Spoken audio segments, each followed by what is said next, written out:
শুক্রাণু যদি কারো ভেতরে একেবারে জিরো থাকে সেক্ষেত্রে কি বাবা হওয়া যাবে কিনা? শুক্রাণু যদি কারো ভেতরে একেবারেই জিরো থাকে সেক্ষেত্রে কিন্তু আমাদের ভেতরে বড় বড় কিছু রোগের কথা চিন্তা করতে হয়। এর ভেতরে কিছু থাকে বংশগত জেনেটিক রোগ, অর্থাৎ এটা টার্নার সিনড্রোম বা ক্লিনফেল্টার সিনড্রোম হতে পারে।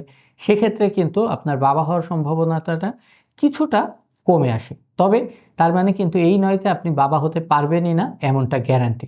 কারণ অনেক সময় আমাদের শুক্রাণু যাবার যে লাইন থাকে এই সেমিনাল ভেসিকলের ভেতরে প্রদাহ বা ইনফেকশনের কারণে ব্লক হয়ে যায়। তাদের ক্ষেত্রে কিন্তু অন্ডকোষের বায়োপসি পরীক্ষা করে অথবা ফলিকল স্টিমুলেটিং হরমোন ইনজেকশন দিয়ে এটার থেকে শুক্রাণু সংগ্রহ করে আইভিএফ এর মাধ্যমে কিন্তু বাবা হওয়া সম্ভব।